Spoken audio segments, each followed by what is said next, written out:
Most people will never control their own minds. They'll spend their entire lives reacting to psychological triggers they can't see, making predictable choices and wondering why they feel so powerless in conversations and relationships. But there's a different path, one that starts with understanding the simple truth that human behavior follows patterns, and those patterns can be learned. Tonight, you'll get to know real-life cheat codes no one tells you. By the end, you'll find that these aren't really cheat codes at all, but invitations. Invitations to see with clearer eyes, to respond with greater wisdom, and to rest more fully in the truth of what you already are. Let's begin. Cheat Code 1. The Zeigarnik Effect Mastery. You may not realize it, but your mind is haunted by unfinished business. Decades ago, the Russian psychologist Bluma Zeigarnik was sitting in a cafe in Vienna when she noticed something curious. Waiters remembered unpaid orders with striking clarity, yet once a bill was settled, the details evaporated from memory almost instantly. From this simple observation, she discovered what is now called the Zeigarnik Effect. Your brain holds onto incomplete tasks with a kind of magnetic tension, refusing to let them go until closure is achieved. It's not just memory, it's cognitive dissonance in action, an itch in the mind that won't fade until scratched. Think about it. A conversation you didn't finish, a project that remains half done, even an unread notification glowing on your phone. All of these create a subtle pressure that keeps tugging at your attention. The brain interprets incompleteness as a threat to cognitive harmony, and so it loops back, again and again, to resolve the discrepancy. This is why cliffhangers and stories are so effective, why you compulsively finish a puzzle you swore you'd put down, and why an unsent email can weigh on you for hours. Neuroscience confirms this. Studies using fMRI show that unfinished tasks activate the prefrontal cortex, the area responsible for goal-directed behavior, keeping the unresolved item alive in working memory far longer than completed ones. When you understand this, you can turn it into a tool. Imagine you're writing an important message. Instead of revealing every detail at once, you leave one thought slightly unfinished. Let's discuss this more tomorrow. I have an idea that could change everything. That incomplete loop forces the other person's mind to circle back, compelled to seek closure. In negotiations, leaving a point slightly open-ended keeps attention locked in your orbit. Even in relationships, planting a question without an immediate answer ensures that curiosity will keep pulling at them long after the moment has passed. Writers and storytellers have long exploited this effect. Charles Dickens serialized his novels, ending each installment on a cliffhanger that ensured readers would obsess until the next release. You can do the same in conversation, in teaching, even in casual storytelling. Leave threads deliberately untied, knowing the other mind cannot resist the tug. But here's the danger. Overuse creates cognitive overload. If you scatter too many open loops, the mind becomes paralyzed. Think of the modern worker juggling dozens of half-finished tasks, each one quietly taxing their bandwidth. Instead of creating intrigue, this breeds anxiety and mental exhaustion. The art lies in balance, knowing when to close a loop to relieve tension and when to leave it open to maintain attention. And once you grasp this hidden law, another question naturally arises. If unfinished business can haunt the mind, what about the environments that silently prime your thoughts before you even act?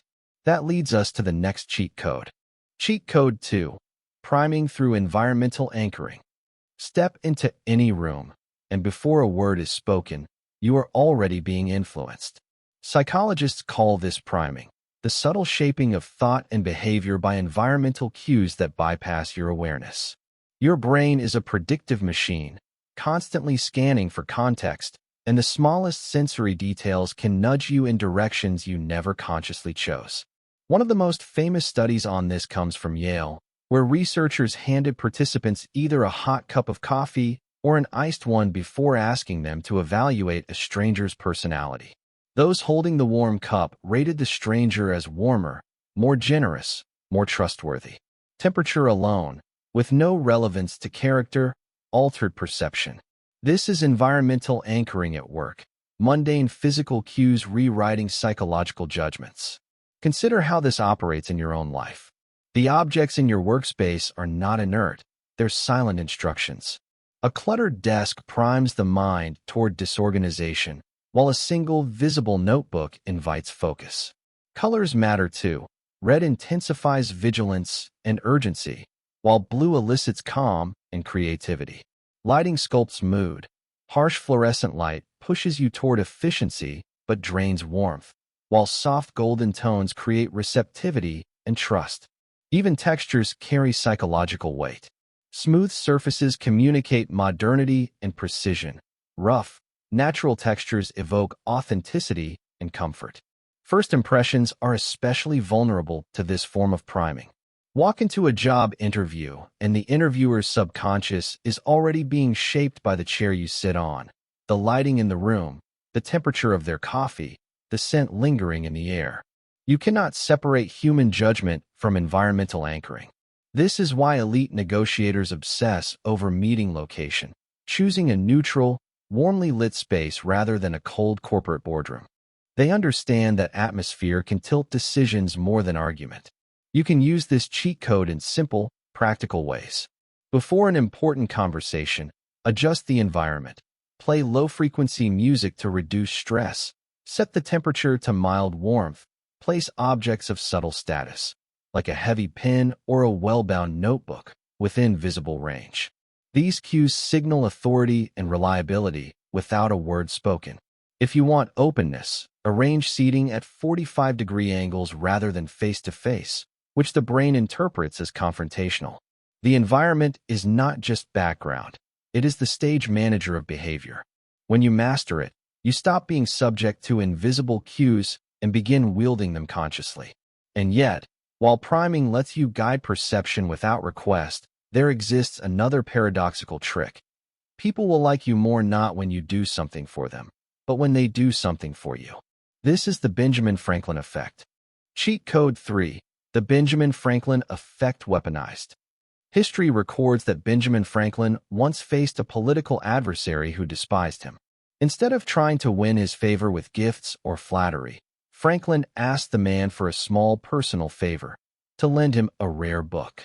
The rival agreed. When Franklin returned the book with thanks, something strange had happened. The hostility dissolved. The man became one of Franklin's most loyal supporters. What Franklin had tapped into is a psychological quirk born of cognitive dissonance. When you do a favor for someone you dislike, your mind rebels against the contradiction. It cannot reconcile the fact that you exerted effort for a person you supposedly disdain. To resolve the discomfort, your brain shifts the narrative. I must like this person, otherwise why would I have helped them? This inversion of logic means that favors given breed liking far more reliably than favors received. Think of the implications. Instead of showering someone with gifts or bending over backward to win approval, you invite them into small acts of generosity toward you. A colleague you want to build rapport with? Ask them for a minor piece of advice. A new acquaintance you'd like to grow closer to? Request a small recommendation, a restaurant, a book, a podcast. Each micro-request triggers the brain's self-justifying machinery, weaving loyalty where none existed. The effect compounds when escalated. Begin with something small, almost effortless, then gradually build toward greater commitments.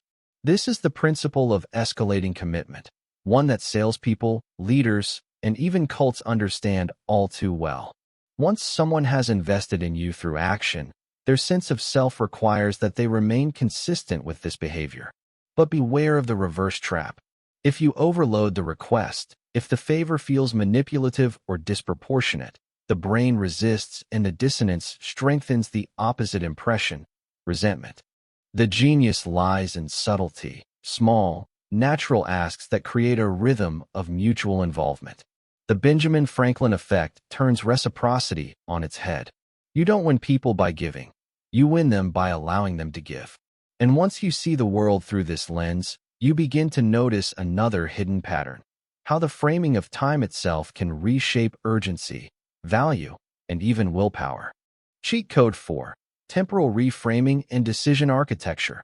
Time is not objective in the human mind. It bends, stretches, and compresses depending on how it is framed. Behavioral economists like Daniel Kahneman and Amos Tversky showed that when you shift temporal perspective, you shift value. This is the essence of temporal reframing, the architecture of decision-making through the manipulation of time. Consider how deadlines alter behavior. A task due next week feels distant, ignorable, even though 7 days may be dangerously short. Yet when that same task is reframed as just 7 nights away, urgency spikes. The framing of time activates different psychological circuits. Near-term scarcity sharpens focus, while distant framing sedates action. This is why limited time offers work, not because the item itself changes, but because the perception of dwindling time hijacks attention. Neuroscience reveals that the brain's default mode network, responsible for imagining the future, treats later as almost infinite.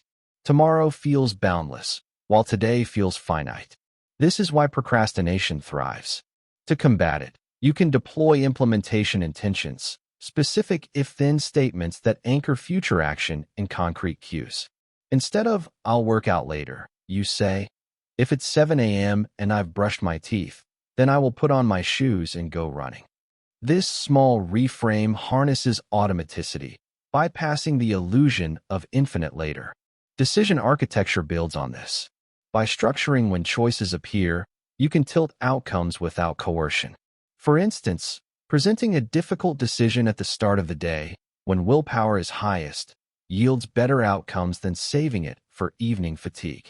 If you're persuading someone, scheduling the conversation before lunch, when glucose levels are steady, creates more favorable judgments than catching them mid-afternoon slump. Temporal reframing also explains why scarcity is so potent. The closer the deadline, the more the brain amplifies value. It's not the product itself that grows desirable, but the shrinking window of opportunity. Airlines, e-commerce sites, and stock traders exploit this daily, flashing only 2 seats left, or sale ends in 2 hours. Yet you can apply it ethically.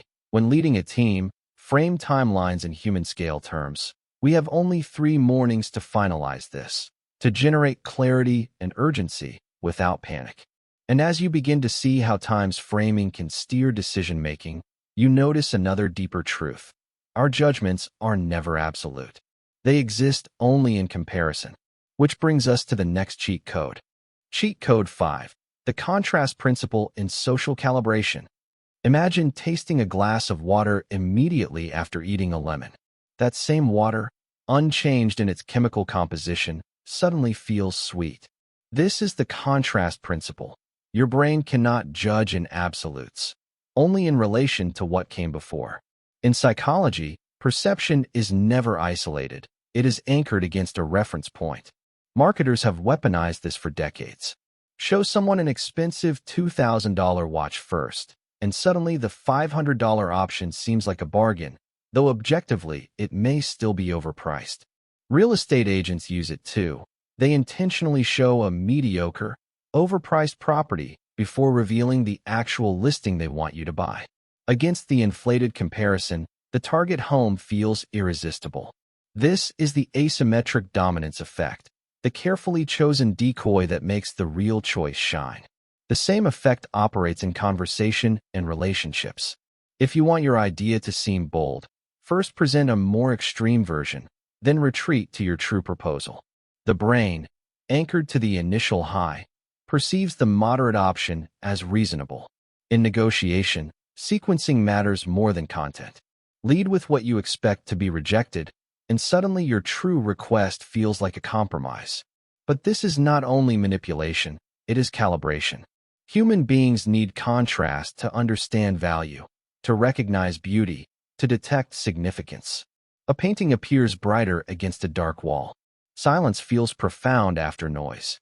Compliments matter most when they follow critique. Research confirms this. Studies on anchoring bias show that people's estimates are dramatically skewed by irrelevant numbers. When participants were asked to spin a rigged roulette wheel and then guess the number of African nations in the UN, their estimates unconsciously gravitated toward the random number they had just seen. Judgment, no matter how rational we believe ourselves to be, is tethered to context. So, The next time you want to guide perception, take control of the reference points. Present your ideas in sequences that shape relativity, not absolutes. But once you master this art of calibration, another dimension opens, the ability to influence not through comparison, but through physiology itself. That is where parasympathetic state induction enters. Cheat Code 6. Parasympathetic state induction. At every moment, your nervous system hovers between two poles, fight or flight, governed by the sympathetic branch, and rest and digest, controlled by the parasympathetic. The first sharpens vigilance, floods you with adrenaline, prepares you for conflict. The second slows your heartbeat, deepens your breathing, and signals safety.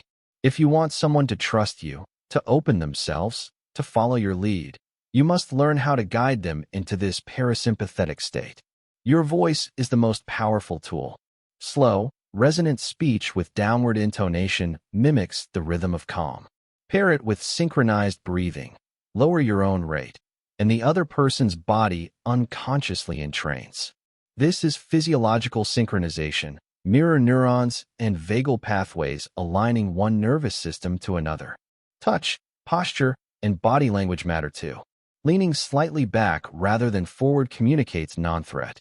Hands open and visible signal safety, while micro-smiles at key moments reassure. Even proximity counts. Sitting at an angle rather than directly opposite reduces unconscious defensiveness. In high-stakes contexts, negotiations, therapy sessions, or even personal conflicts, this ability is transformative. When both parties are locked in sympathetic arousal, conversation escalates into battle. But if you intentionally and calmly lower your own physiological state, you invite the other nervous system to follow. It's not persuasion by words, but by biology. Research on polyvagal theory, pioneered by Stephen Porges, reveals how cues of safety activate the vagus nerve, calming the entire body. The implications ripple outward. Trust, cooperation, even creativity all flourish in parasympathetic dominance. This is why leaders who exude calm presence often wield greater influence than those who dominate through force. But once safety is established, another layer of influence emerges, the ability to spark irresistible curiosity, to draw the mind forward not through relaxation, but through tension. This is the realm of the information gap theory. Cheat Code 7. Information gap theory and curiosity hijacking. Think back to the last time you couldn't resist clicking on a headline. Scientists discover what happens when you sleep with your phone near your head. Number 3 will shock you. The trick here is not information, but the lack of it. George Lowenstein, a behavioral economist at Carnegie Mellon, described this as the information gap theory. When we perceive a gap between what we know and what we want to know, the brain generates a powerful itch, curiosity, that demands resolution. Dopamine is the engine of this itch. Functional MRI studies show that when curiosity is piqued, the brain's reward circuitry lights up as if anticipating a tangible prize. The moment you sense a gap, your mind latches onto it, refusing to let go until the loop is closed. You can harness this in countless ways.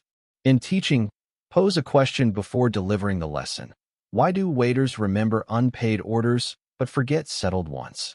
The listener leans in, desperate for closure. In conversation, reveal only part of a story, letting silence carry the weight of the missing piece. In business, frame insights as mysteries, problems waiting to be solved by those who stay engaged. Clickbait thrives because it weaponizes this instinct, but you don't need to exploit it. You can use it ethically, drawing attention not for deception, but for learning, growth, and connection. A simple pause before revealing the answer, a withheld detail that demands follow-up, a question that leaves space for exploration. These are not tricks, but invitations. Still, curiosity alone is unstable. Too much, and it becomes frustration. Too little, and the mind wanders away. The skill lies in balance. Just enough withheld to spark pursuit, but always with the promise of eventual satisfaction. And when curiosity meets credibility, something even more powerful takes shape: social proof. That is the final cheat code of this high engagement phase. Cheat Code 8. Social proof pyramid construction. You are far less independent than you believe. At every moment, you scan the behavior of others for cues about what to think, feel, and do. This is social proof, the silent gravity of collective behavior. Robert Cialdini's pioneering research demonstrated that people are more likely to reuse towels in a hotel not because of environmental messages, but because they read that most guests in this room had done so. The herd whispers louder than logic. But single testimonials are fragile. One person's endorsement may be dismissed as coincidence. The true power lies in layering, what I call the social proof pyramid. At its base are micro-validations, small signals from peers, casual mentions, subtle indicators that others have already engaged. Higher up are associations with authority, quotes from experts, collaborations with respected figures. At the peak are cascading validations, multiple groups converging, creating the illusion of inevitability. Think about platforms like Amazon. A product with one glowing review is suspect, but stack 1,000 positive ratings, a few expert endorsements, and visible purchase activity, and suddenly the product feels unassailable. This pyramid transforms mere suggestion into psychological law. You can build your own. In professional settings, start with microproof, colleagues mentioning the utility of your work. Then escalate, secure endorsements from higher authorities. Finally, weave them together in visible sequence. The effect is exponential. Each layer compounds the last until descent feels almost irrational. Social proof is not simply conformity. It is a survival mechanism. The brain evolved to rely on group cues in uncertain environments. When the majority runs, you run too. When the community approves, you assume safety. By understanding this, you can either resist the pull or wield it consciously. Cheat Code 9. The Pygmalion Effect in reverse. Every teacher, parent, and manager carries an invisible wand. Expectations. What you believe about another person's potential doesn't just color your perception of them. It literally rewires their performance. This phenomenon is known as the Pygmalion Effect, named after the Greek myth of the sculptor who fell in love with his own creation. In psychology, it refers to the way higher expectations produce higher performance. But here's the twist. When those expectations are negative, the effect doesn't disappear. It simply flips, becoming a silent curse. Low expectations become self-fulfilling prophecies. This is the Pygmalion Effect in reverse. The neuroscience is compelling. Brain imaging studies reveal that when people are told they are expected to perform well, their dopaminergic pathways, the circuits linked to motivation and reward, activate more strongly. Their brains anticipate success before it happens. Conversely, when the brain receives cues of low expectation, cortisol and anxiety circuits fire more intensely, sabotaging focus and confidence. Consider classrooms. In the 1960s, psychologists Rosenthal and Jacobson conducted a famous study. They randomly told teachers that certain students were academic bloomers. The students weren't special, they were chosen at random. Yet by year's end, those bloomers showed significantly higher IQ gains. The teacher's unconscious expectations, extra smiles, more patience, more opportunities to respond, had sculpted reality. Now flip this into darker territory. When managers doubt an employee, when parents constantly predict failure, when partners assume incompetence, those low expectations seep into micro-behaviors. Less eye contact, reduced encouragement, fewer chances to succeed.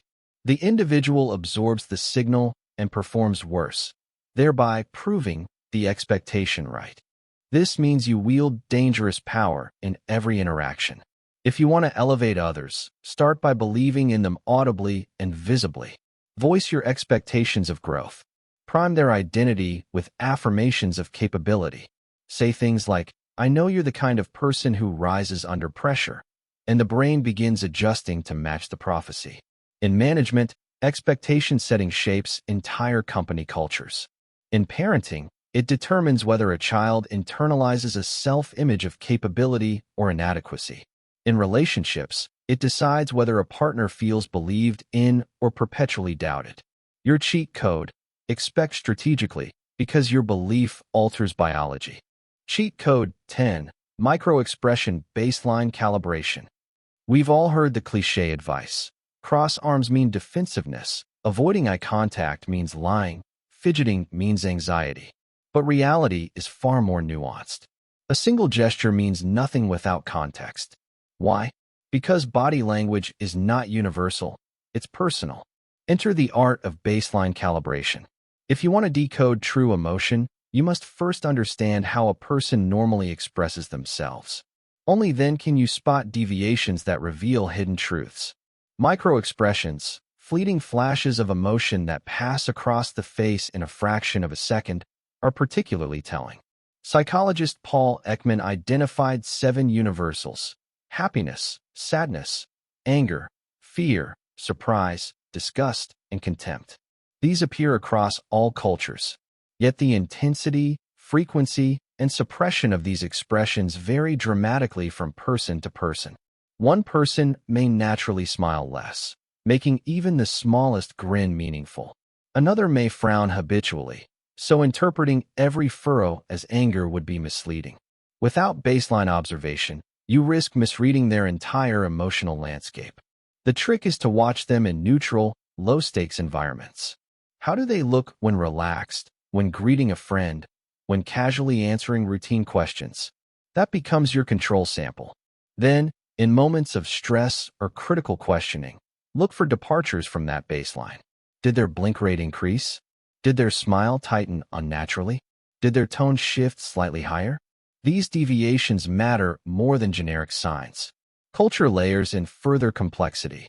In Japan, emotional restraint is valued, so smiles may mask discomfort.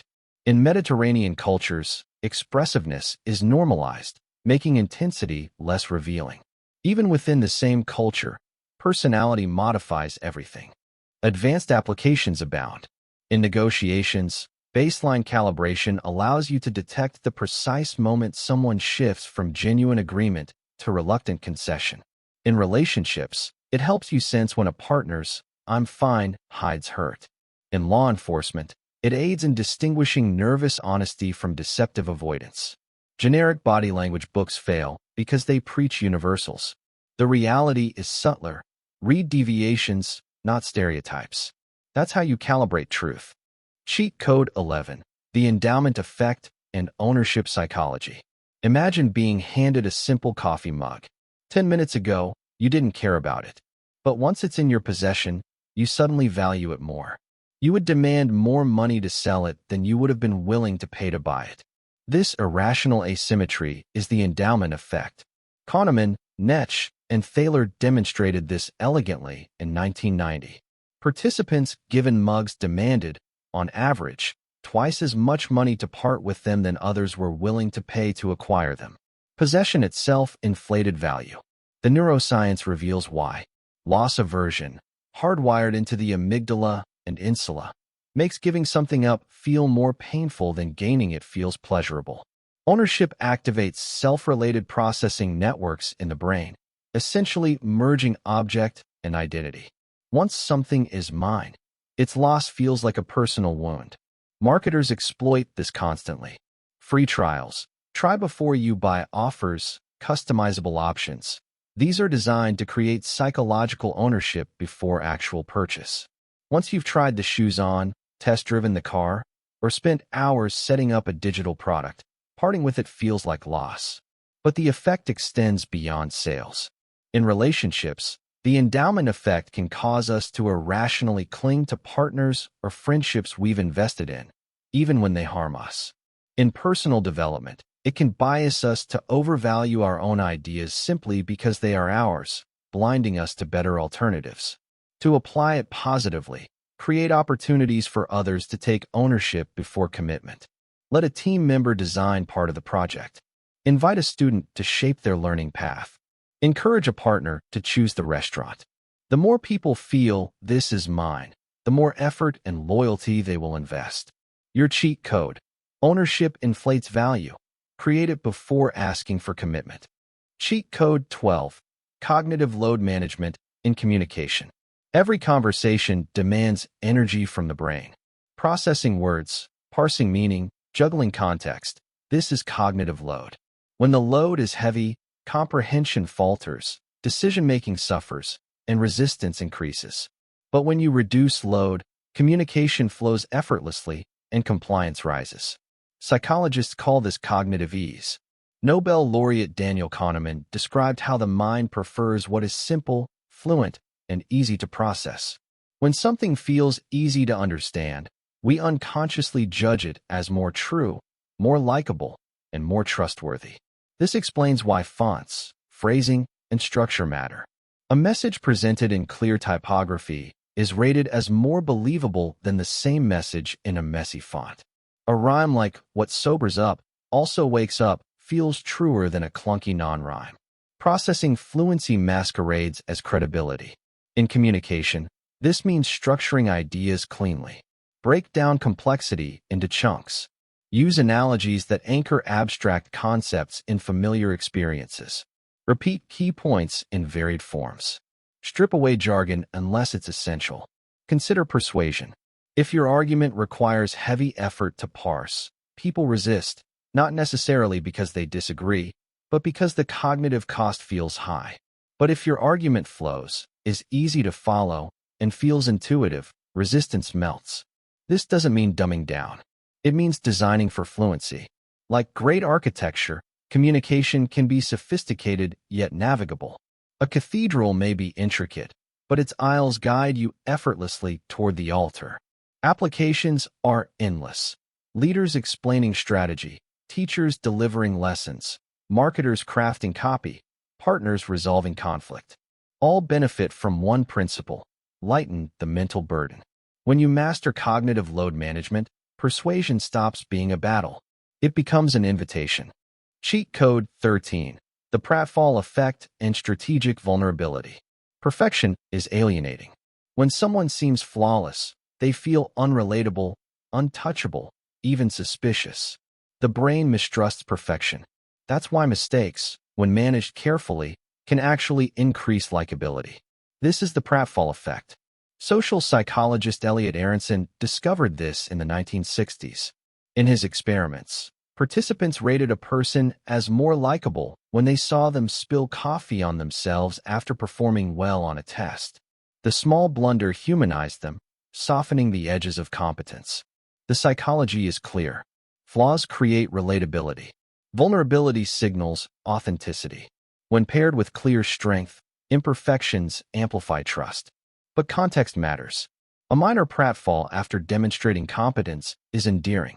A major blunder before proving ability is damaging. This principle explains why leaders who admit small mistakes often inspire more loyalty than those who project unbroken control. It's why comedians who mock themselves win audiences faster. It's why revealing a small weakness in a job interview, "I sometimes overcommit because I care deeply about results," can make you appear more genuine than claiming flawless efficiency. But beware the trap of oversharing. Strategic vulnerability means revealing imperfections that humanize without undermining credibility. Confessing every insecurity or exposing deep wounds in the wrong context backfires. Cultural nuance plays a role too. In some societies, vulnerability is admired. In others, it is seen as weakness. Knowing the cultural lens determines whether the pratfall builds trust or erodes it. Your cheat code: don't fear small imperfections. Use them to prove you're human. Cheat Code 14. Attention residue and mental state management. You know the feeling of trying to work on one task while your mind is still echoing with fragments of the previous one. That lingering aftertaste is called attention residue. Neuroscientist Sophie Leroy coined the term after discovering that shifting tasks leaves part of your cognitive resources stuck on the old problem, impairing your performance on the new one. The brain is not a light switch. It doesn't snap instantly from one focus to another. Instead, neural networks that were active for the first task keep firing even after you move on, interfering with fresh concentration. This is why multitasking feels like progress, but leaves you drained and scattered. The residue shows up everywhere, carrying work stress into family dinner, bringing unresolved arguments into new conversations, or switching between email and creative writing only to feel diluted in both. Cognitive psychology explains it as goal activation spillover. Unfinished mental scripts compete for working memory. The solution is not mere discipline, but transitional rituals. Rituals create clean boundaries. Athletes perform physical warm-ups to reset their state. Writers develop quirky opening habits to signal the brain it's time for creativity. You might close your laptop fully, stand, take 5 deep breaths, and write down any lingering thoughts before beginning the next task. Even micro-rituals matter. Washing your hands, changing your chair, adjusting lighting. All serve as sensory cues to tell your nervous system, this chapter is closed, a new one begins. In relationships, a deliberate pause before responding, or a short walk before a difficult conversation, can prevent old frustrations from leaking into new exchanges. Your cheat code is simple but powerful. Clear the residue before you carry it forward. This isn't about working harder, but working cleaner, ensuring each task or interaction receives an uncluttered mind. Cheat code 15, the Dunning-Kruger advantage. We often laugh at the overly confident amateur who doesn't know what they don't know. This is the essence of the Dunning-Kruger effect, the cognitive bias where people with low competence overestimate their abilities, while the highly skilled often underestimate theirs. But here lies the twist. When you understand this bias, you can turn it into an advantage. David Dunning and Justin Kruger showed through their classic 1999 studies that incompetence robs people of the very metacognition required to recognize their incompetence. This means 2 things. First, others' confidence does not always equal capability. Second, your own self-doubt may actually be a sign of advanced competence. In leadership, this awareness prevents you from being seduced by bravado. You learn to test claims, seek evidence, and separate noise from skill. In teaching, it reminds you that students who appear overconfident may need gentle correction, while those who hesitate may secretly understand more than they think. But the deeper mastery is using the bias strategically. When you're aware that people conflate confidence with competence, you can signal confidence deliberately, speaking with clarity, reducing qualifiers, controlling tone, without inflating your ego or misleading yourself. Confidence becomes a tool, not a trap. At the same time, cultivate intellectual humility. Recognize that even experts are blind in their own domains. Surround yourself with feedback mechanisms, mentors, peers, data. The truly skilled are those who keep learning precisely because they never assume they've reached mastery. This cheat code is paradoxical. Project enough confidence to earn trust, but retain enough humility to keep growing. Master that balance, and you'll outpace both the arrogant beginner and the timid genius. Cheat code 16, emotional contagion and mood architecture. Spend 5 minutes around someone anxious, and your body starts to mirror their tension. Spend an evening with someone joyful, and your laughter comes easier. This invisible transmission is called emotional contagion, and it's mediated by mirror neurons and physiological synchronization. Your nervous system is designed to resonate with others. When you see a smile, your brain activates the motor programs for smiling. When you hear laughter, micromuscular movements begin in your own face. Heart rates and breathing patterns synchronize in groups. Leaders can lift or sink collective moods simply through their own emotional state. The research is sobering. Barsad and Gibson demonstrated that emotions spread through organizations just like viruses. Teams with leaders who exude optimism and calm perform better, not because of different strategies, but because their emotional climate enables collaboration and resilience. The implication is profound. Your own emotional hygiene becomes a public service. If you walk into a meeting carrying frustration, you infect the room. If you enter with grounded calm, you stabilize it. This makes mood not merely a private matter, but an architectural tool. You can consciously design emotional environments. Use music, lighting, humor, or even silence to steer group states. Anchor positive energy at the start of interactions, smiles, affirmations, lightness, and it will ripple through the encounter. In intimate relationships, Practicing calm breathing can entrain your partner's nervous system into relaxation. Equally critical is defense. Negative contagion is real. Protect your boundaries when around toxic energy by grounding yourself. Deep breaths, internal affirmations, or physical distance. Refuse to absorb moods that aren't yours. The cheat code here is elegant. Become intentional about the emotions you broadcast and the ones you absorb. You are both transmitter and receiver in every social network. Cheat code 17. The peak end rule in experience design. Memory is a biased storyteller. We don't remember experiences as they unfolded moment by moment. We remember them by their peaks and by their endings. This is the peak end rule, uncovered by Daniel Kahneman and Barbara Fredrickson in the 1990s.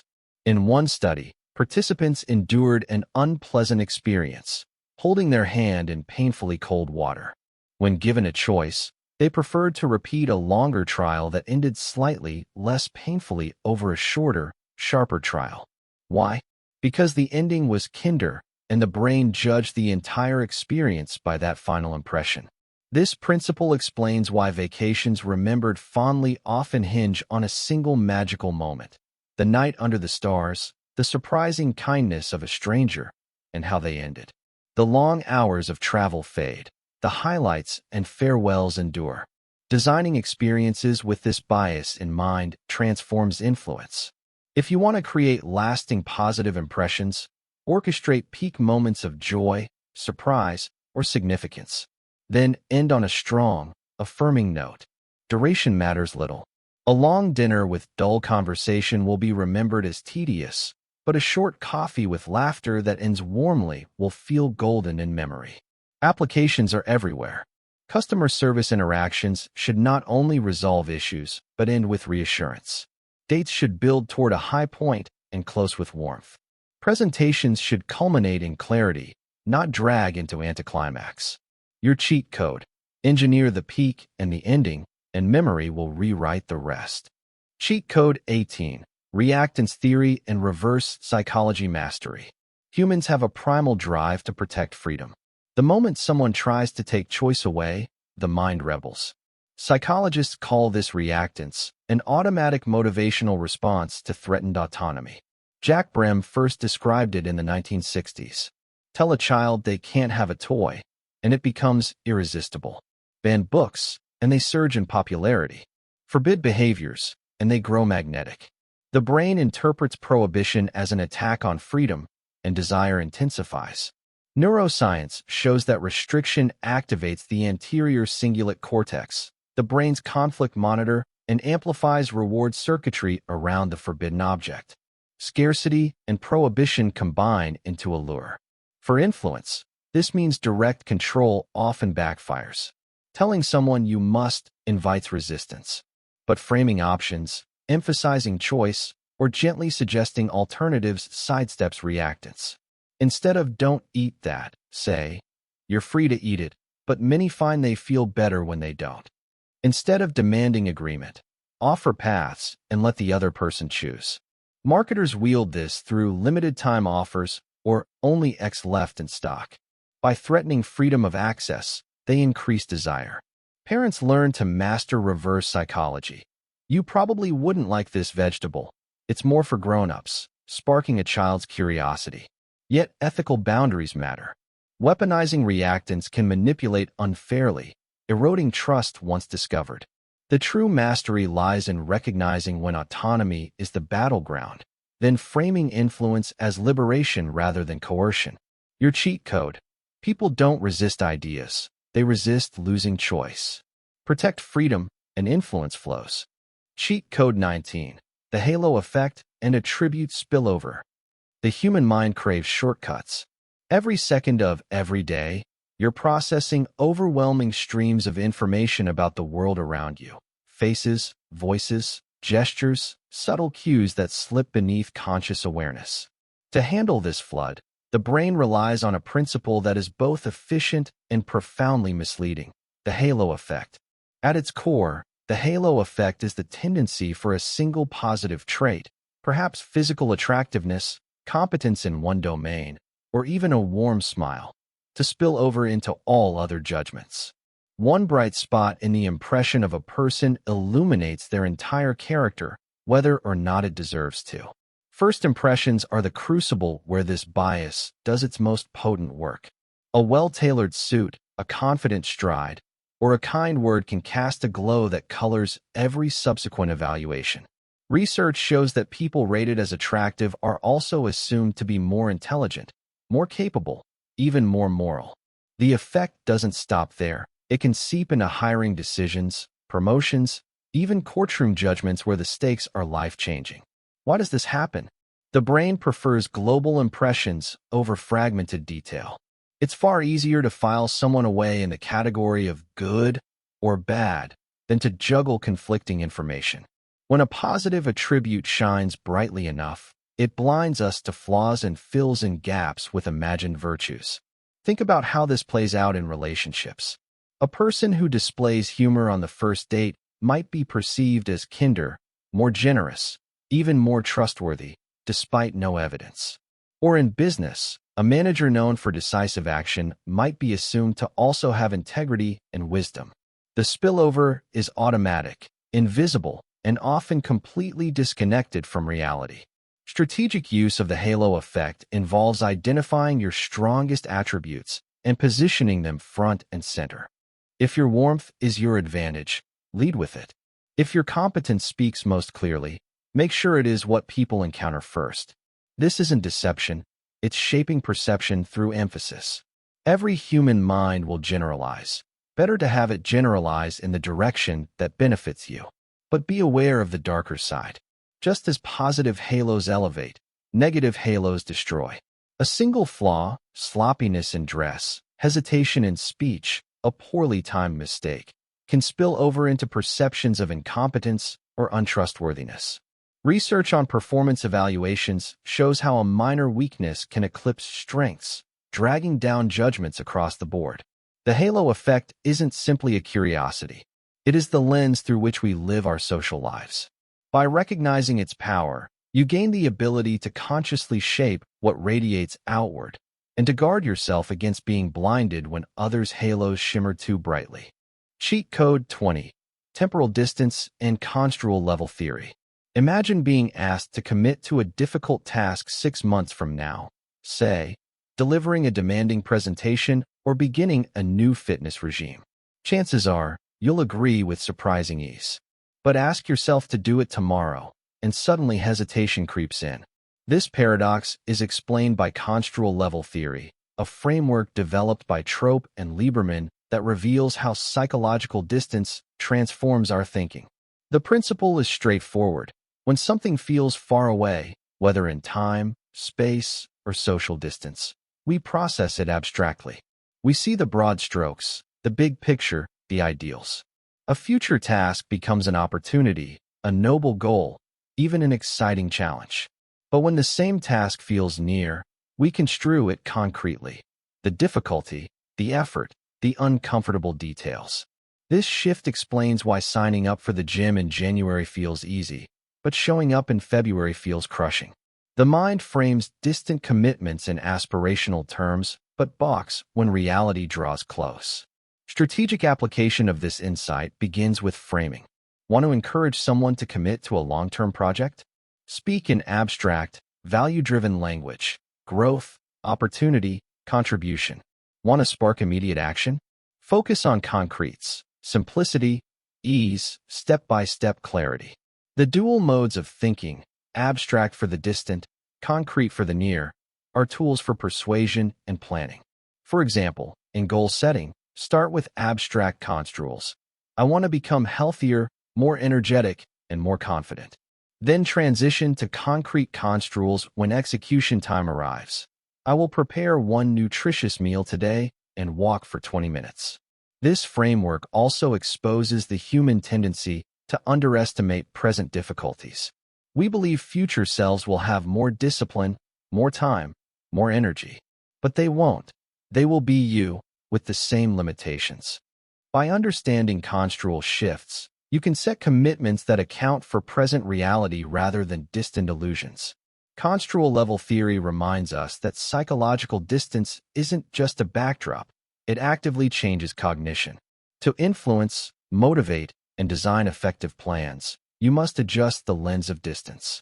Abstract for later, concrete for now. Cheat Code 21. The mere exposure effect and familiarity bias. Why do certain songs, products, or people grow on us, even if we weren't impressed at first? The answer lies in the mere exposure effect, a subtle yet powerful bias. The more we encounter something, the more we tend to like it. This phenomenon operates beneath awareness. Even subliminal exposures, images flashed too quickly to register consciously, can create preference. The mind interprets familiarity as safety.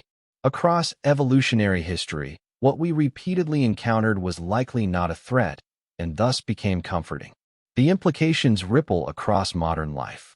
In politics, candidates with higher name recognition often secure votes regardless of policy.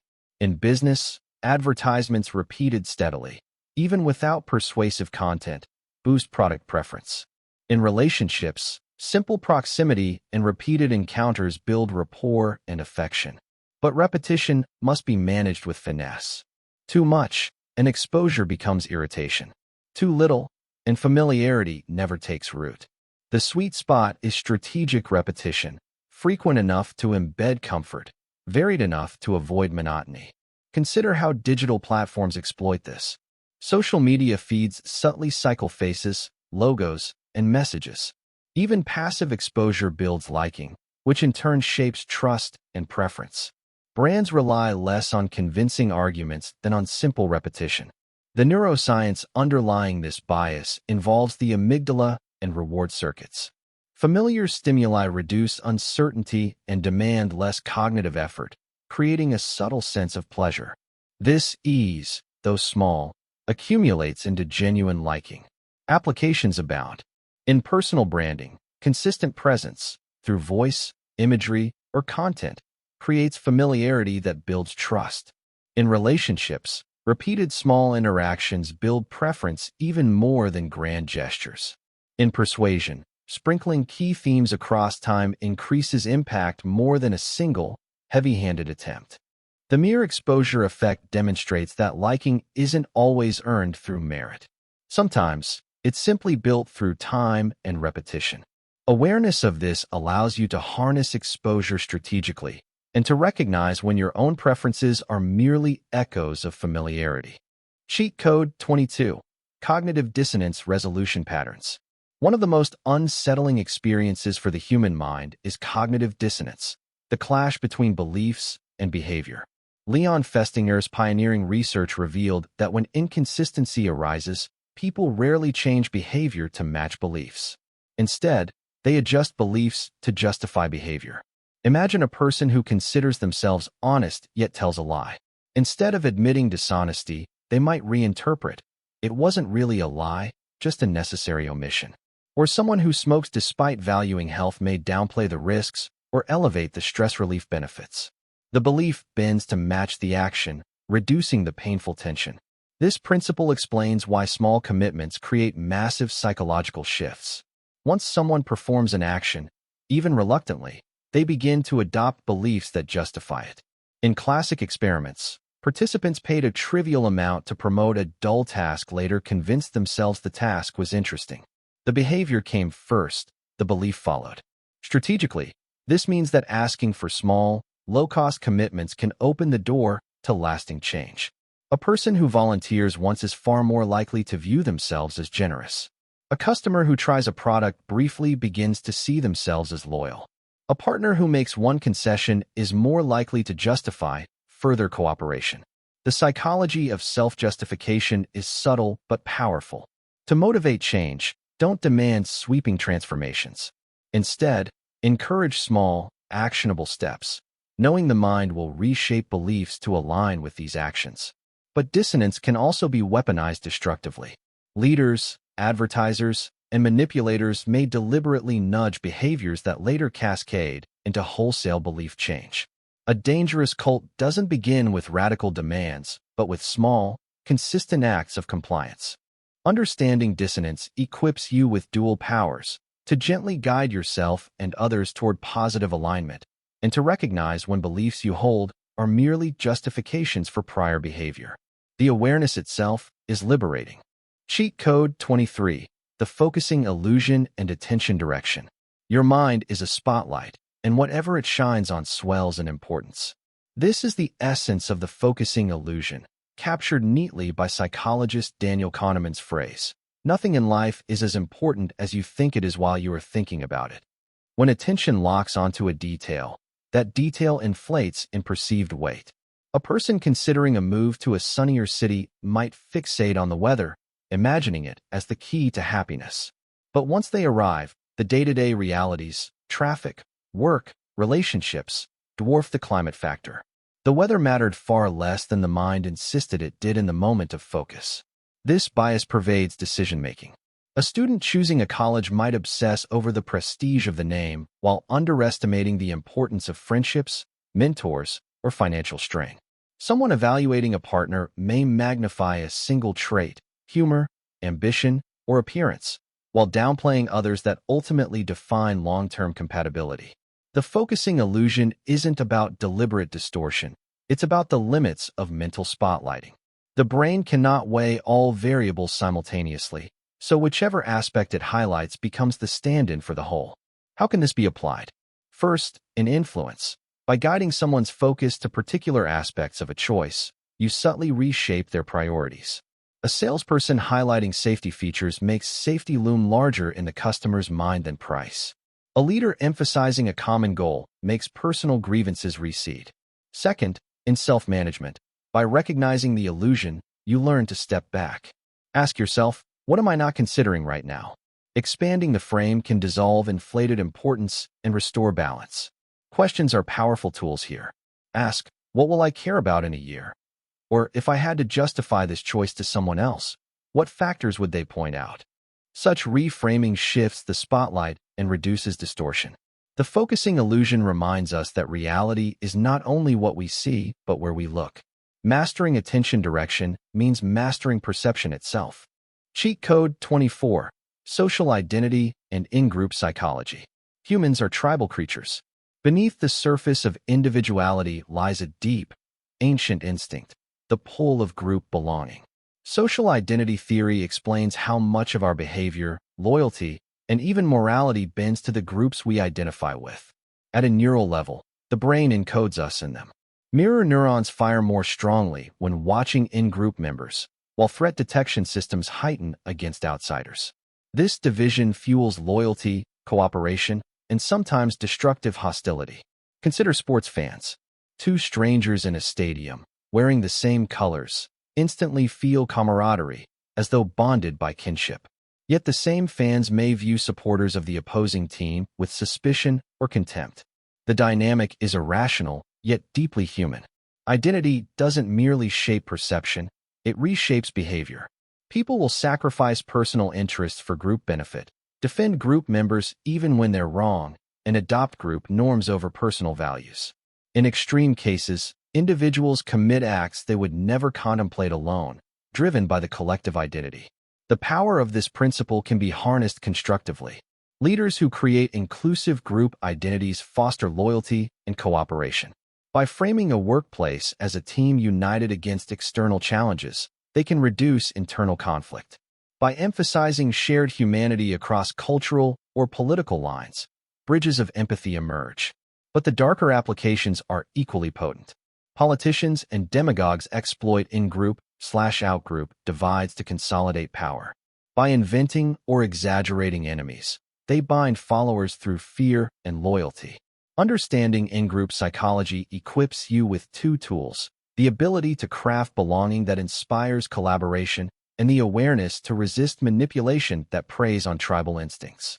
In relationships, in communities, even in global politics, the groups we choose define not only our actions, but our sense of self. To master social identity is to master one of the most primal forces shaping human behavior. Cheat Code 25. The Decoy Effect and Choice Architecture. When faced with choices, we like to think we're rational evaluators.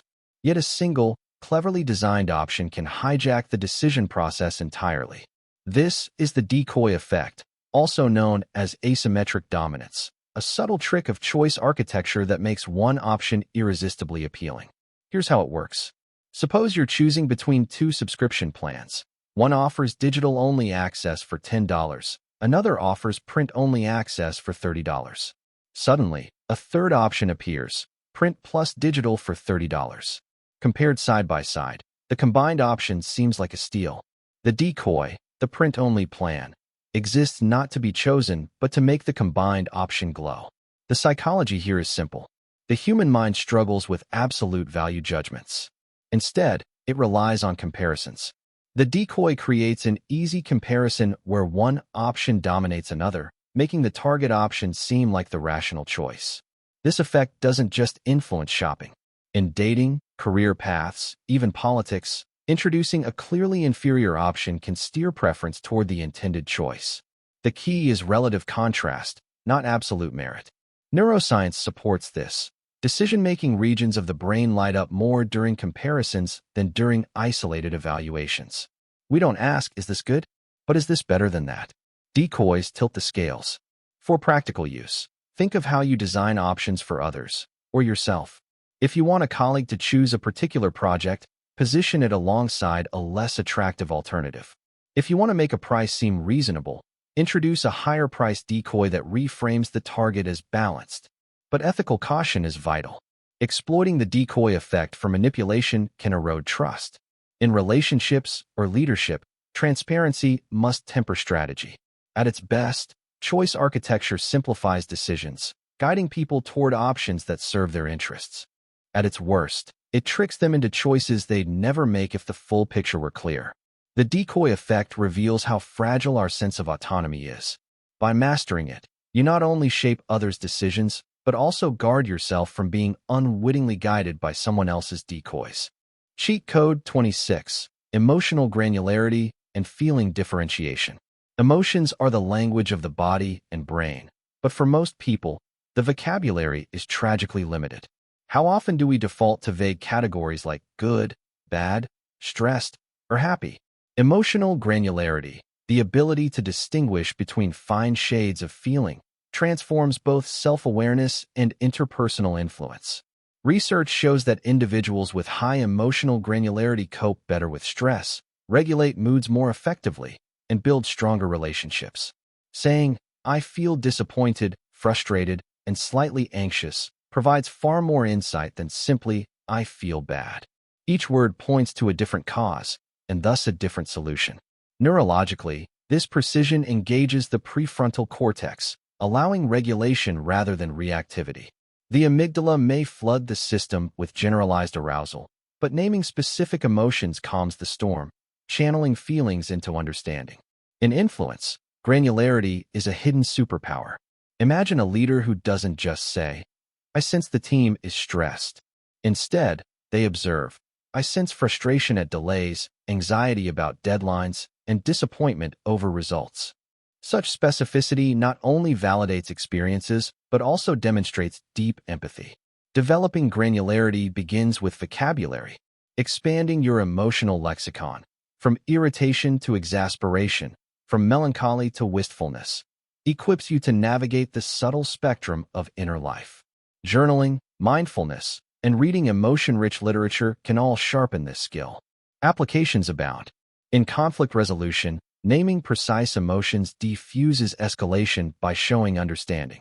In relationships, articulating nuanced feelings builds intimacy and trust. In personal growth, granularity transforms vague unease into actionable insight. Emotion words are tools. The more finely honed your tools, the more effectively you can sculpt both your own state and the experiences of those around you. Emotional granularity is not about overcomplication, it's about clarity. By distinguishing the shades of human experience, you gain mastery over the palette of your emotional world. Cheat Code 27. The availability cascade and information flow. Your mind is exquisitely tuned to repetition.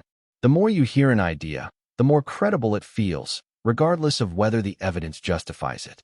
This is the availability cascade, a phenomenon described by Timur Kuran and Cass Sunstein. where mere circulation of an idea increases its perceived truth. At the neurological level, this effect is fueled by processing fluency. When a statement is repeated, the brain processes it more easily, and this fluency creates a sense of familiarity. Familiarity, in turn, is misinterpreted as validity. Neuroscientists have observed that brain regions linked with recognition light up more readily when hearing familiar phrases, even if those phrases are false. This is why advertising relies on slogans, why rumors spread like wildfire, and why political propaganda thrives. The mind equates ease with truth. A lie told once may sound suspicious, but the same lie repeated a dozen times begins to feel trustworthy. For you, the key lies in awareness and design. Protect yourself from false cascades by asking, do I believe this because of evidence, or because I've heard it too many times? Seek disconfirming information, expose yourself deliberately to competing perspectives, and pause before allowing repetition to stand in for reality. Equally, you can use the availability cascade ethically. Repetition of constructive ideas, gratitude practices, empowering narratives, hopeful visions, plant seeds in your own mind and in others. Repeated affirmations may feel artificial at first, but over time, they become believable because the brain grows accustomed to them. Information doesn't only spread across networks, it embeds itself inside you. By choosing what to repeat and what to resist, you curate not just external conversations, but your internal landscape of truth. Cheat Code 28. Affective Forecasting and Happiness Prediction. You are far worse at predicting your emotional future than you realize. This is the domain of affective forecasting, a field pioneered by Daniel Gilbert and Timothy Wilson. Study after study reveals the same bias. You overestimate both the intensity and the duration of your future feelings. Consider heartbreak. Before it comes, you imagine devastation lasting forever. In reality, adaptation mechanisms, what psychologists call the hedonic treadmill, ensure recovery arrives far faster than predicted. The same is true of positive events. A long-desired promotion or a windfall of money boosts mood temporarily, but the baseline soon returns. The mind is tricked by two forces. First, the impact bias. You focus so narrowly on the event itself that you neglect the countless other experiences that will dilute its emotional punch. Second, the focusing illusion. When imagining the future, you overemphasize the one variable under consideration, whether it is wealth, romance, or success, as though it alone will dictate your happiness. What does this mean for your choices? It counsels humility. If you accept that your predictions about happiness are systematically flawed, you can place less weight on imagined futures and more weight on principles, values, and present well-being. Practical application flows naturally. When deciding whether to pursue a new opportunity, ask, how will I feel 1 year after this choice? Research suggests you will feel more similarly to your current self than you expect. Likewise, when fearing an impending loss, remind yourself that your emotional recovery will be swifter than your forecast. Happiness is not hidden in imagined futures.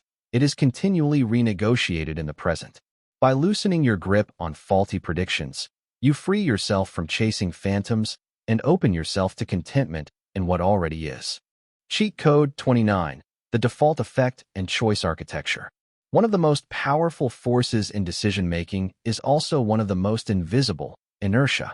The default effect reveals that people overwhelmingly accept whatever option requires no effort, no change, no initiation. Defaults dictate organ donation rates, retirement savings participation, and even the apps installed on your phone. The psychology is rooted in status quo bias and effort aversion. To choose an alternative requires active energy, attention, comparison, justification. The brain, seeking cognitive ease, interprets the default as the safer, more natural option. It is the path of least resistance. Neurologically, decision-making consumes glucose, and effort signals threat. The orbitofrontal cortex, which evaluates rewards and risks, tilts in favor of the no-action choice, interpreting it as less costly. Thus, inertia masquerades as rationality. For you, the lesson is twofold. First, design your environment with beneficial defaults. If healthy food is what's most accessible in your kitchen, health becomes the path of least resistance. If automatic savings are set up in your finances, future stability unfolds without effort. Second, recognize when defaults are shaping you unconsciously. That subscription you never canceled, that workflow you never questioned, that belief you never re-examined. All may persist simply because they were defaults, not because they were wise. Choice architecture is not neutral. Whoever sets the default wields quiet but immense power. Take care to design your own defaults, lest others design them for you. Cheat Code 30. Construal level theory and psychological distance. How you think depends on how far you stand from what you think about. This is the heart of construal level theory, developed by Yaakov Trope and Nira Lieberman.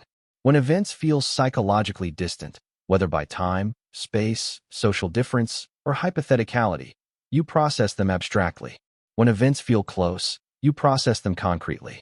Imagine planning a vacation 6 months ahead. You think in broad strokes: the excitement of travel, the general destination, the sense of adventure. As the date nears, thoughts narrow: specific flights, hotel check-in times, packing lists. Abstract gives way to concrete as psychological distance collapses. This shift influences motivation and decision quality.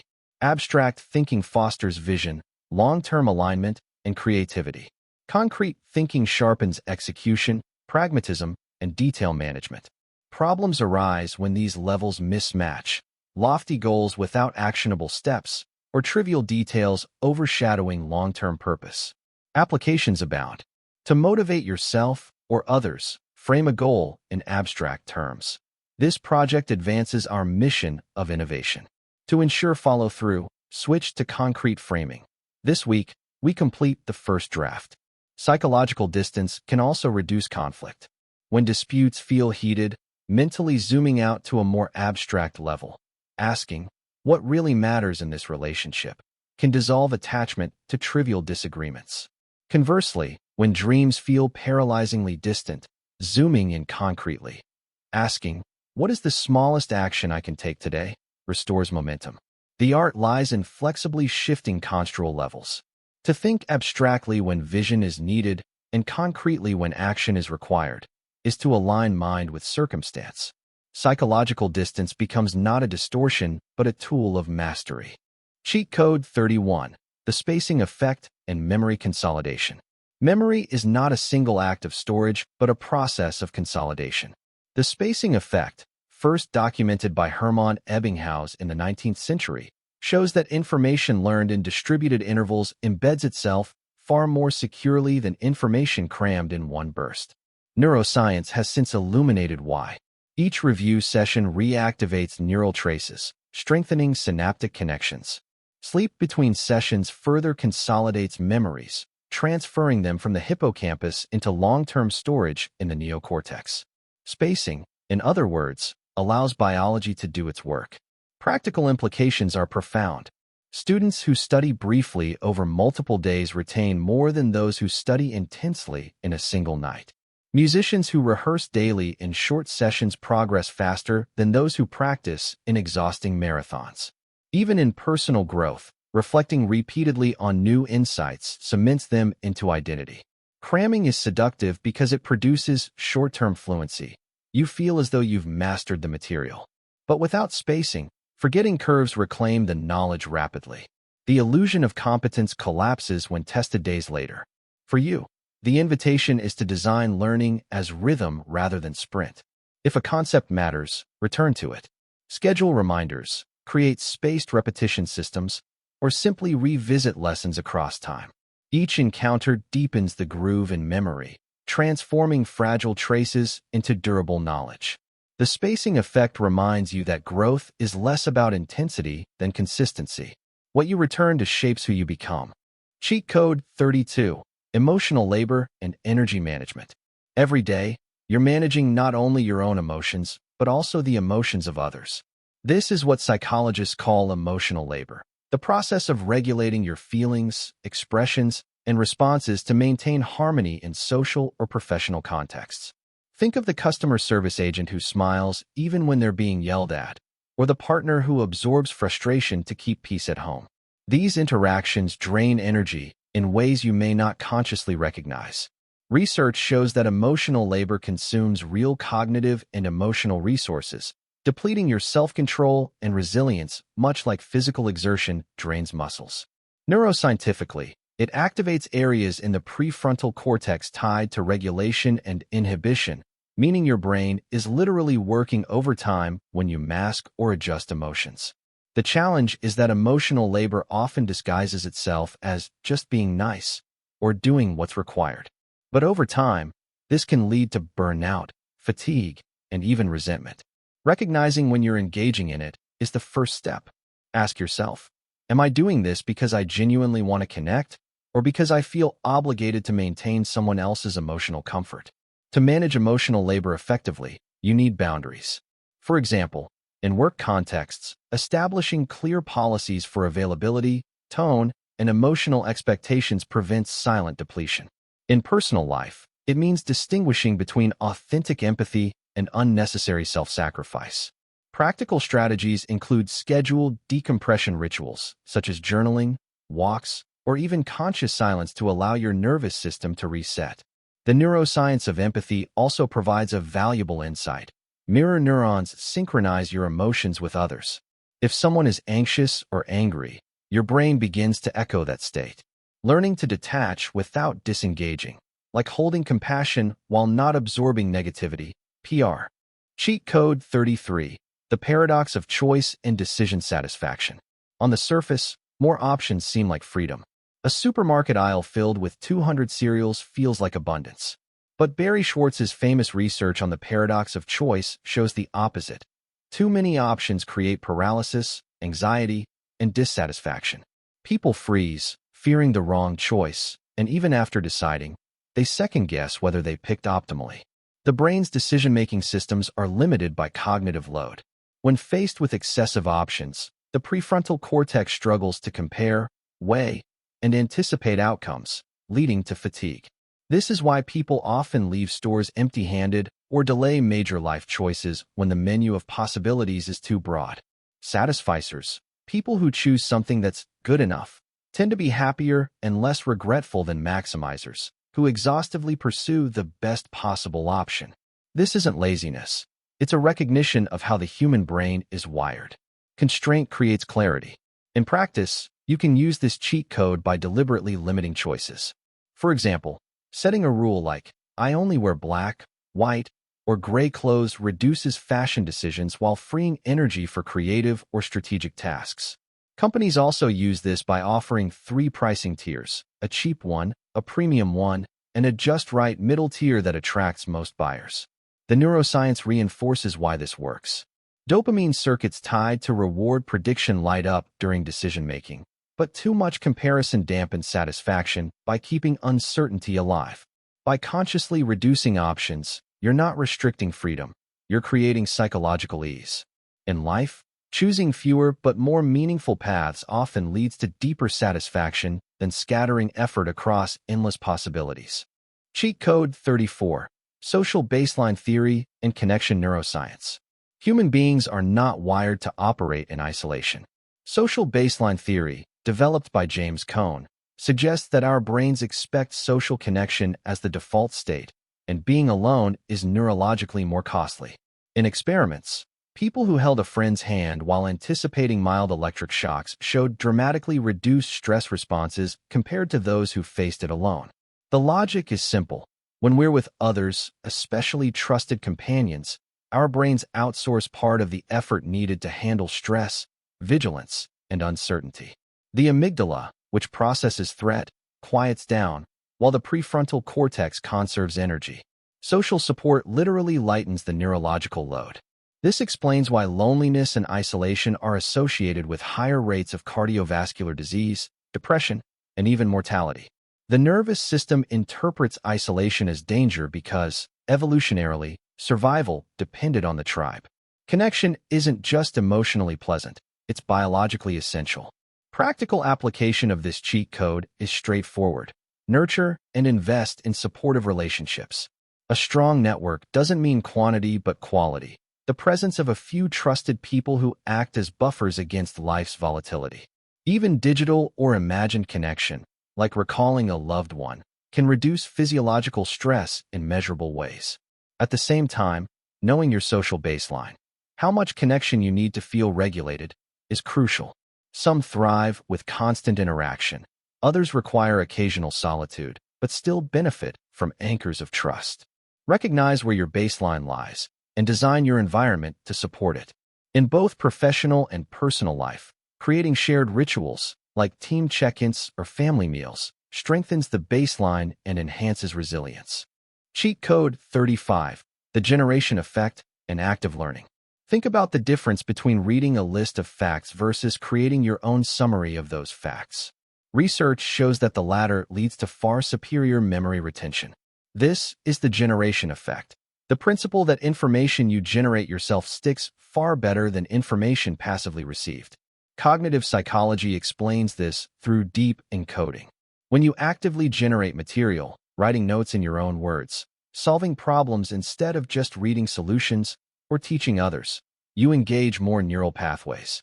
The hippocampus, essential for memory formation, binds these richer patterns, making retrieval easier later. This explains why teaching is one of the most powerful learning tools. To explain something, you must reconstruct it, organize it, and articulate it, reinforcing your own mastery. Similarly, when you quiz yourself instead of rereading notes, you're leveraging the generation effect by pulling knowledge out of memory rather than stuffing it in. Applications of this cheat code span education, skill building, and influence. In personal growth, journaling or reframing experiences in your own words deepens insight. In relationships, encouraging others to articulate their own solutions fosters stronger ownership and follow-through. In leadership, asking teams to propose strategies instead of dictating them enhances both learning and commitment. The neuroscience is clear. Effort in generation strengthens encoding, while passive exposure leaves only weak traces. If you want knowledge or habits to stick, don't just consume, create. The brain remembers best when it is an active participant. Cheat Code 36, Metacognition and Thinking About Thinking. Few cheat codes are as transformative as metacognition, the ability to step outside your own thought process and observe it. Instead of being trapped in the flow of thoughts, you can analyze, question, and redirect them. This creates a powerful separation between stimulus and response. Psychologists define metacognition as thinking about thinking, but in practice it means becoming aware of biases, assumptions, and blind spots. For example, noticing when you're anchoring too heavily on first impressions, or when you're falling into confirmation bias by only seeking evidence that supports your beliefs. The neuroscience ties metacognition to the prefrontal cortex and anterior cingulate cortex, areas involved in monitoring errors and regulating attention. When you engage these regions, you create space to adjust your thinking patterns, which improves learning, decision-making, and emotional regulation. Applications of this cheat code include reflective journaling, mindfulness meditation, and deliberate error checking. In communication, it means pausing to consider how your message might be perceived differently than intended. In problem solving, it's asking, am I looking at this too narrowly? What's another angle? One powerful strategy is the cognitive three-step. 1. Identify what you're thinking. 2. Evaluate whether it's serving you. And 3. Choose whether to keep or adjust it. Over time, this practice strengthens self-awareness to the point where you begin to anticipate biases before they skew your reasoning. Metacognition isn't abstract philosophy. It's a practical mental upgrade. By cultivating the ability to watch your own mind, you transform from being a passenger of your thoughts into their driver. Cheat Code 37. The Reminiscence Bump and Life Story Construction. When people recall their life stories, there's a curious pattern psychologists call the reminiscence bump. Across cultures and age groups, individuals disproportionately remember events that occurred between the ages of roughly 10 and 30. These years are filled with firsts, first loves, first jobs, first experiences of independence. Neurologically, they're encoded with more emotional salience and novelty, making them stick. But the deeper truth is this. It's not the events themselves that matter most. It's the story we weave around them. The human mind is a narrative machine. We don't simply store data about the past. We reconstruct it, embedding it into a storyline that explains who we are. Identity is less about what objectively happened and more about how we frame those happenings. Two people can live through nearly identical events, but tell radically different life stories. One is a tale of resilience and growth, the other as a chronicle of loss and failure. Neuroscience confirms this. Each time we recall a memory, it re-enters a malleable state known as reconsolidation. That means the way you tell your story today literally alters how it will be remembered tomorrow. This is the mechanism behind narrative therapy, where reframing the past changes how people feel about themselves in the present. Consider how this applies in everyday life. A career setback can be interpreted as proof of inadequacy or as the necessary redirection that led to later success. A painful relationship can be remembered as betrayal or as the crucible that taught you to recognize true intimacy. The objective facts remain, but the meaning you ascribe transforms your identity and shapes your future behavior. Practical applications of this cheat code include journaling life chapters as narratives, deliberately highlighting lessons and strengths. Couples can share origin stories of how they met, emphasizing growth and unity rather than conflict. Parents can frame family hardships as examples of courage and perseverance, transmitting resilience across generations. In essence, your past is not fixed. It is a living archive that responds to the pen of your interpretation. By consciously rewriting your story, you are not lying to yourself. You are choosing the most empowering truth available. This subtle narrative shift can alter your trajectory because identity is not built on raw memory, but on the meaning you give to memory. Cheat Code 38. Acceptance and Commitment Psychology. Modern psychology increasingly points to one skill as central to mental health: psychological flexibility. This is the heart of acceptance and commitment therapy, ACT. At its core, it means the ability to remain present with your experiences, even the painful ones, while still moving in the direction of your values. Most suffering is not caused by pain itself, but by the struggle against pain. For example, anxiety about anxiety often feels worse than the initial discomfort. Anger at sadness prolongs sadness. The human instinct is to avoid, suppress, or fight difficult emotions, but paradoxically, avoidance often intensifies suffering.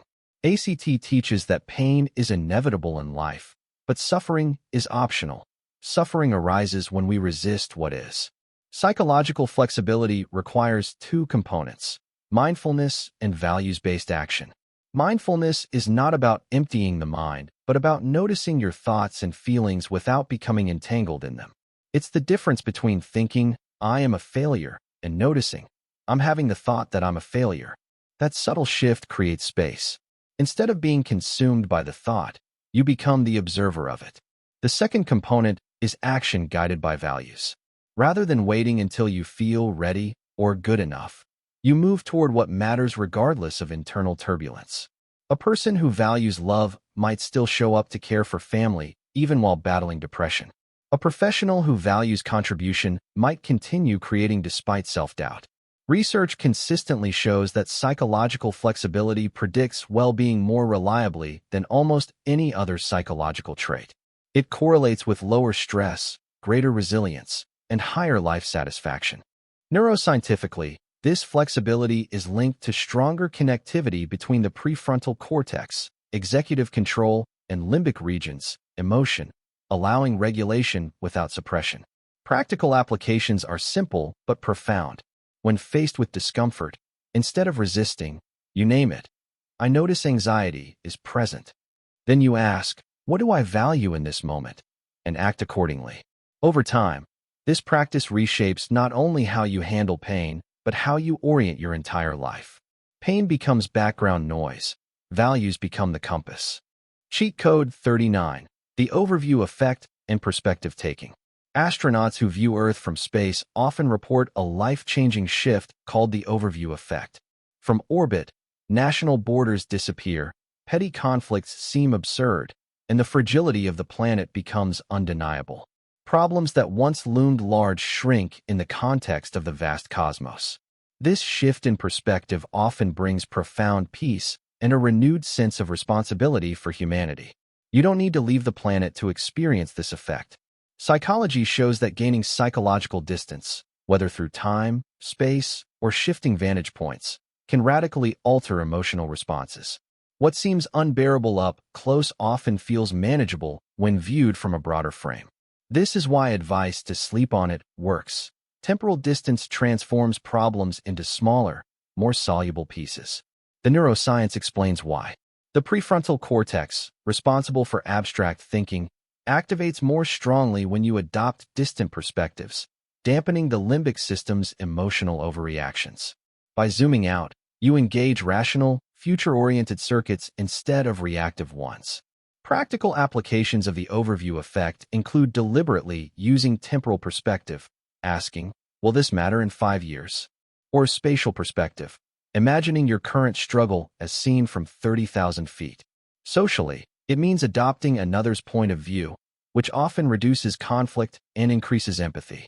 The overview effect doesn't dismiss challenges, it reframes them. It reminds you that most problems are temporary and small within the grand sweep of life. This reframing reduces stress, clarifies priorities, and cultivates gratitude. At its deepest level, this cheat code offers not just problem-solving but peace. When you hold your life in the context of the vast human journey, or even the vastness of the universe, small irritations lose their grip. You begin to sense not just insignificance, but liberation, the freedom to release what doesn't matter and to rest in what does. Cheat Code 40. The Shadow Self and Psychological Wholeness. There are parts of yourself you've spent years trying to keep in the dark. Impulses you judge as unacceptable, memories you'd rather forget, traits you condemn when you see them in others. Jung called this constellation of disowned qualities the shadow. It is not evil by nature, but it feels threatening because it contradicts the story you prefer to tell about who you are. The irony is that what you exile does not disappear. It becomes more powerful in its hidden state. Neuroscience shows that repression is metabolically expensive. The prefrontal cortex must constantly suppress activation in the limbic system, consuming resources that could be used for creativity and focus. This is why denied traits often erupt as projection. You spot arrogance in others because you cannot face your own pride. You condemn weakness in someone else because you are terrified of your own vulnerability. Shadow integration begins when you notice these projections and ask, what in me is being reflected here? It's uncomfortable, but every irritation is a breadcrumb pointing back to a hidden part of yourself. Accepting your anger does not make you cruel. It makes you honest, capable of channeling that energy into protection and justice. Owning your envy doesn't make you greedy. It reveals the map of your unlived desires. Compassion is the solvent here. When you approach the shadow not as an enemy, but as a lost child knocking on the door of consciousness, you discover paradox. Accepting your darkness enlarges your capacity for light. Wholeness doesn't come from cutting away flaws, but from embracing the full spectrum of your humanity. That's the secret. The shadow is not what makes you unworthy. It is what, once integrated, makes you real. Cheat Code 41.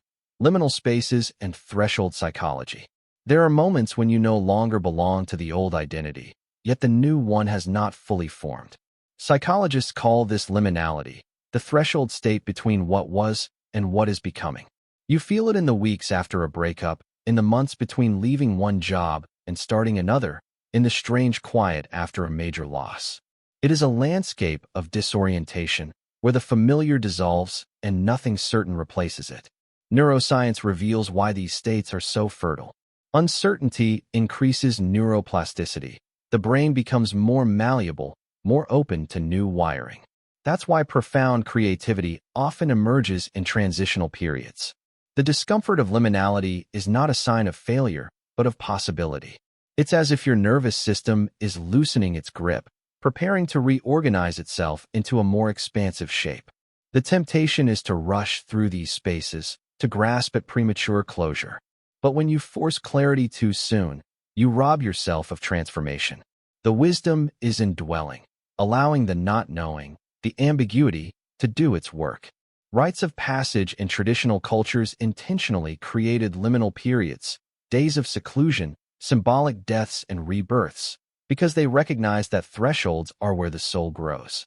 If you can remain in the creative void without demanding resolution, you'll find that new identities are born not from force, but from surrender. Liminality is not an obstacle to overcome. It is the womb of your becoming. Cheat Code 42. Intergenerational Patterns and Ancestral Wisdom. Your life is not only your own. You are a chapter in a story written across centuries, carrying both the unhealed wounds and the hard-won strengths of those who came before you. Science now confirms what cultures have long intuited. Trauma can echo through generations, not only through family stories, but through biology itself. Epigenetic research shows that extreme stress leaves chemical marks on DNA, altering how genes are expressed in children and even grandchildren. This doesn't mean you are trapped. Conscious awareness allows you to break cycles. In family systems therapy, unconscious loyalty often binds descendants to ancestral suffering. Children repeating patterns of abandonment or self-sabotage because part of them feels they must carry the pain forward. When you bring these patterns into awareness, you free yourself and your lineage. But it isn't only wounds that are passed down. Resilience, too, travels through generations. The capacity for endurance, creativity, and love is as much your inheritance as pain. Neuroscience of attachment shows how secure patterns of bonding can ripple forward, creating safety for children who never directly knew the original source of that strength. To access ancestral wisdom, you can turn inward. The body often holds the key, a sudden heaviness in the chest when you repeat a family story, or an unexplainable surge of energy when you imagine a grandparent's courage. Intuition, too, speaks with ancestral voices if you learn to listen. You are not a solitary node, but a living link in the human chain.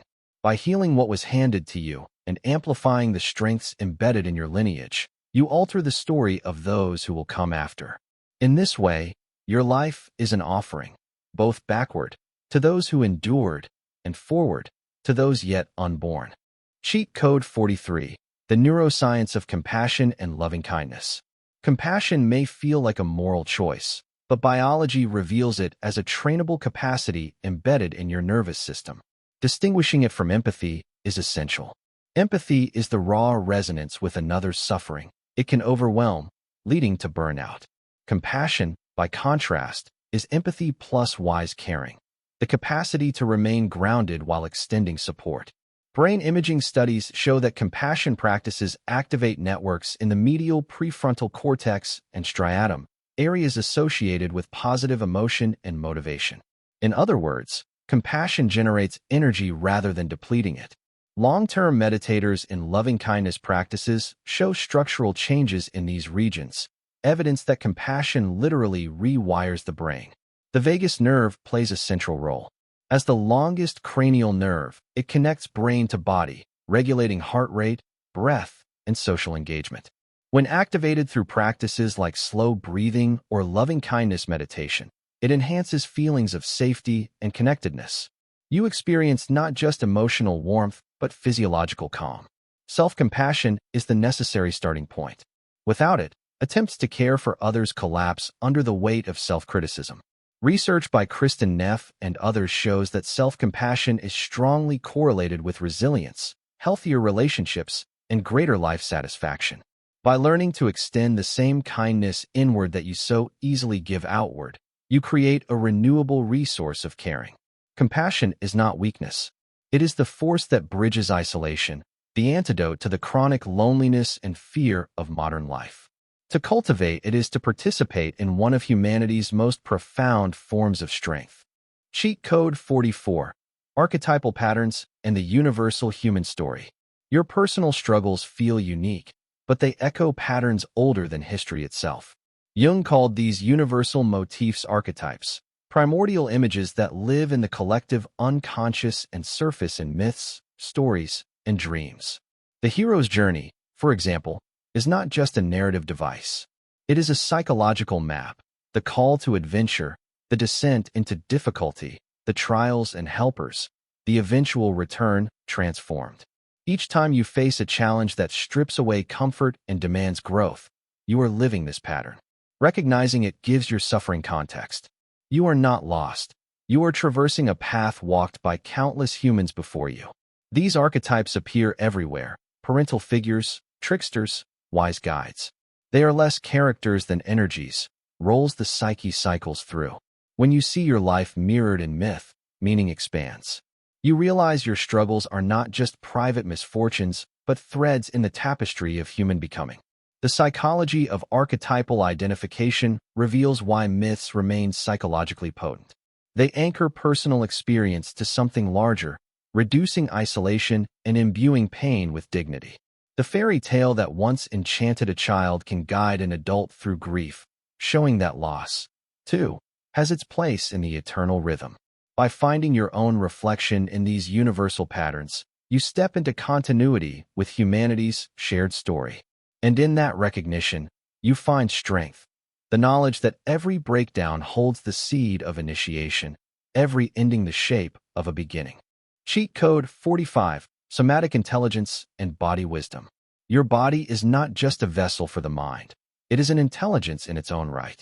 Long before your rational brain evolved, your nervous system was mapping the world through sensation, tension, and rhythm. Neuroscience now speaks of embodied cognition, the idea that thought does not happen only in the brain, but arises from the dynamic interplay between body and environment. Gut feelings, once dismissed as superstition, are shown to be real. The enteric nervous system contains over 100 million neurons, producing signals that directly influence mood, decision-making, and even moral judgment. When you feel unease in your stomach around a person or situation, that is data, not delusion. Trauma, too, lives in the body. Even when memories fade, the nervous system remembers. Muscles tighten, breath shortens, the body braces against invisible threats. Healing must include somatic awareness. Talk therapy alone cannot reach the places where the body holds its story. The polyvagal theory shows how shifts in body state, whether you feel safe, mobilized, or shut down, determine your mental and emotional possibilities. Learning the language of sensation becomes a form of intelligence. A flutter in the chest before making a choice, a warmth in the belly during a conversation, a heaviness in the shoulders when a boundary is crossed. These are signals as important as thoughts. Without them, mindfulness remains incomplete. To cultivate somatic wisdom is to return home to the body, not as a machine to control, but as a teacher to listen to. The more fluent you become, the more aligned your life decisions become, guided not only by logic, but by the subtle compass of embodied truth. Cheat Code 46, Paradoxical Thinking and Holding Opposites. Mature consciousness does not demand certainty. It learns to hold paradox. The mind trained in either/, or thinking insists that something must be true or false, light or dark, sacred or profane. Yet the deeper reality is often both. Psychological rigidity reduces life to binaries, but paradox invites you into the complexity where wisdom lives. You can grieve a loss and still feel gratitude. You can love someone and also be hurt by them. You can be strong and fragile in the same moment. Neuroscience offers support for this flexibility. Studies show that complex problem-solving and creativity increase when the brain can integrate opposing concepts rather than suppress one side. This ability, cognitive flexibility, enables innovative solutions and greater resilience. Spiritual traditions across cultures have always revered paradox. Zen koans, mystical Christian writings, Sufi poetry, they point not to tidy answers, but to truths that resist resolution. Why? Because life itself is not reducible to simplicity. The paradox is not a puzzle to solve, but a mystery to live. When you allow contradictions to coexist within you, something extraordinary happens. Tension becomes spaciousness. Confusion transforms into clarity of a different order. You stop demanding resolution and instead discover peace, not in the elimination of opposites, but in their embrace. Cheat Code 47, The Ecology of Mind and Interconnection. You often imagine your mind as sealed inside your skull, isolated and self-contained. But Gregory Bateson, one of the great systems thinkers, argued that mind is not in the head. It is in the patterns of relationship between beings. Consciousness, in this view, is ecological. Neuroscience affirms this through mirror neurons and social brain networks. When you see someone smile, your brain simulates the smile internally. When someone close to you feels anxious, your body resonates with their state. Your consciousness is porous, constantly braided with those around you. Systemic psychology takes this further. Individual healing reverberates outward, shifting the family, the community, even the culture. You are never just working on yourself. You are participating in a larger web. Every thought, every emotion, every action ripples into the network of relationships you belong to. This perspective dissolves isolation. You are not a lone unit struggling against the world. You are a node in an intricate tapestry of mind in motion. To recognize this is to awaken to responsibility and to grace. Responsibility, because your inner state affects others. Grace, because you are never truly alone. The currents of connection sustain you. Seeing yourself as part of this living ecology transforms the question of selfhood. The mind is not an island. It is a river flowing through you, carrying the waters of countless others. Cheat Code 48. Temporal consciousness and the eternal present. Time is not just the ticking of clocks. It has layers, textures, and psychological dimensions. The brain holds multiple networks that create different experiences of time. One for sequencing past and future, another for immersing you in the timeless now. When you live mostly in psychological time, ruminating on the past, worrying about the future, you feel fragmented, hurried, and burdened. But when you access presence, time expands. Minutes stretch into richness. Ordinary moments shimmer with depth. Neuroscience of flow states reveals how time distortion occurs when you are absorbed in activity. The default sense of linear time gives way to timeless awareness. This has profound consequences for how you relate to mortality. Fear of aging and death is intensified when you see life only as a shrinking line of years. But when you taste the eternal present, even briefly, the horizon shifts. You realize that timelessness is always available, that the now is not bound by the past or future. Aging becomes less about loss and more about depth. Mortality becomes not a thief, but a teacher, reminding you to drink fully from the present moment. Awareness of death enriches life because it strips away illusion, returning you to the only place you ever truly live. Here, now. The integration of all learning. Every insight, every practice, every technique points to a single recognition. You are already whole. The paradox of psychological and spiritual work is that you spend years searching only to discover that what you sought was never absent. All the shadows you've integrated, all the thresholds you've endured, all the ancestral stories you've carried. Each has been a teacher guiding you back to the truth beneath conditioning. Psychological work, in its deepest essence, is spiritual work disguised. It is the peeling away of false identities until only being remains. Peace is not achieved through accumulation of knowledge, but through remembrance. Complexity, paradox, neuroscience, myth, all of it serves simplicity, the direct recognition of yourself as awareness itself. Knowledge bows to love. Insight yields to presence. Integration is not an endpoint, but a settling. You rest not because the journey is finished, but because you finally see that you were never truly lost. Wholeness was never something to reach for. It was what you were all along.